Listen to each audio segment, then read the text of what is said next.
Do you hear about the International Conference for Children of Functional Families? Wasn't very popular. Only 2 people showed up. We laugh because we've all been part of family, right? We know the challenges of family. We know the stress of family. Sure, we love our families. If we've had a healthy family to some degree, we're glad for that infrastructure in our lives. We're glad for that support. We're glad to see family grow. We're glad for our siblings. But we know the stress that family can bring, the expectations, the conflicts. I know in our family we had to resort to family meetings every now and then so we could communicate better. We even adopted the native Canadian tradition of a talking stick. I don't know if you know what a talking stick is. The stick itself doesn't talk. But what it is a stick that you decorate as a family with feathers and ribbons and perhaps some beads and definitely a circle. Circles are sacred in many of the native traditions. And then as you sat down as a family to work out issues or even to plan and work together as a family, only the one with the stick could talk. And when that one was finished speaking, the talking stick was placed into the middle of the circle, and someone else could pick up the stick and speak. Sounds very civil and peaceful, doesn't it? But you're a part of family, so you recognize that if one has the stick, others are going, "You've had the stick too long." "Mom, tell him to pass me the stick. It's my turn for the stick. I need the talking stick, and you were talking too long." We understand what it is to be in family because we've all been part of family. But it seems to me the struggles of family, the stress of family never seems so great as it is when family values or family faith or family religion is challenged. Show you what I mean. My best friend growing up in high school was an alcoholic. When he was 19 or 20 years of age, he got sober. He surrendered his life to a very high power, the higher power, Jesus Christ, and he got sober. Now, you'd think mom and dad and sisters would be rejoicing about this. "Good job, son. You're getting sober. You've given your life to Jesus Christ. Things are going to be good." But not the case. You see, my friend challenged the family religion. You know what the family religion was? Alcohol. Alcoholism was their religion. They had three liquor cabinets in their house, one downstairs, 2 on the main floor. And I remember as a preacher's kid thinking, wow, what a cool family. My parents don't have alcohol like that in our house. We had 1 bottle of cheap brandy that someone had given my father one Christmas, and there it stayed under the cupboard for about 10 years. I felt like there was something wrong with me. Little did I know there was dysfunction in my family, my friend's family, in their religion. And here my friend challenged the religion by getting sober. Well, the first thing they did was question whether it was real or not. They'd ask me, "Mark, do you think John's really an alcoholic? Okay, maybe he partied a lot in high school, but is he really, do you think he's really got alcoholism?" Of course, they couldn't admit their son's alcoholism because if they admitted his, they'd have to admit their own, right? They'd have to come to grips with their religion, which he had challenged, the bottle. Well, then when that didn't work, they decided they would mock their son. They would tease him endlessly. "Oh, John's a teetotaler now. You can't drink around John. He's a teetotaler." I was very impressed that my friend was able to hold his ground and has now been 28 years sober. Congratulations to him.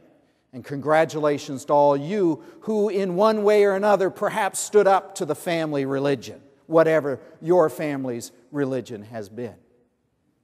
Nowhere does it seem more acute than when it comes to family faith or family values do our family troubles seem to get fired up as much as they do.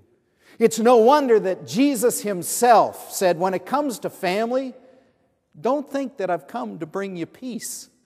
Of course, all of us who are in family, which is all of us, we chuckle because we know in family peace is only a rare thing. It happens here and there, but peace is not the mainstay. Jesus said, don't think that I've come to bring peace in your family, but rather a sword of division. Jesus said, I will divide household against household. I will divide father against son, son against father, mother against daughter, daughter, mother, mother-in-law, daughter-in-law. Jesus made a great little list of all the divisions that were going to come to families if people were to accept him as the higher power. If they were going to put Jesus Christ first and foremost in their lives, then there is going to be division in the family. We cannot make an idol out of our families, as important as they are to us. If we seek our security in family, we are lost. As lost as we are if we seek our security in a government, as lost as we are if we seek our security in the almighty buck. For Jesus, there is only one place of security, and that is in God the Father through Him, the Son. It's that simple. And if you are going to choose to put your faith in God, if you choose to put God in the center of your life, then expect division and conflict in all these other powers and principalities in your life.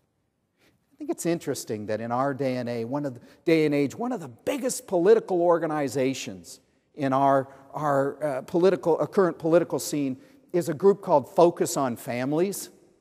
There's another one called Families First. It's ironic to me because Jesus says, no, not families first.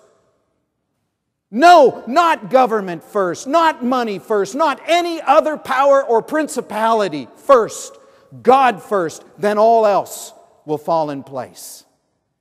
How dare we make family an idol in our day and age, lift it up as somehow more blessed, more sacred than anything else.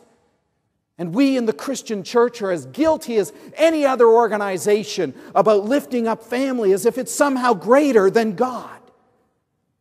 But you know, I have a friend, he just retired from ministry about 5 or 10 years ago. And he said to me, Mark, you know, it's interesting. For the first time in our lives, his wife and him, they've been visiting churches looking for a church home. And he said, as an older retired couple, we come in and visit churches, and we are virtually invisible. People aren't much interested in the elderly.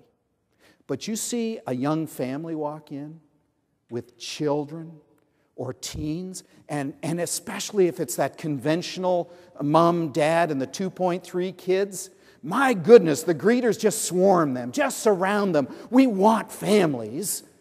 We want young people in our church. They make us feel like we're not dying.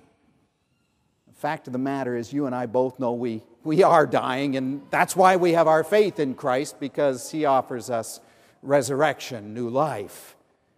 But here as an organization, we chase down families as if somehow families are sacred and precious to us. Of course we want to support families. We want to nurture them and encourage them, give them values to stand upon, but not families first, God first. It's that simple.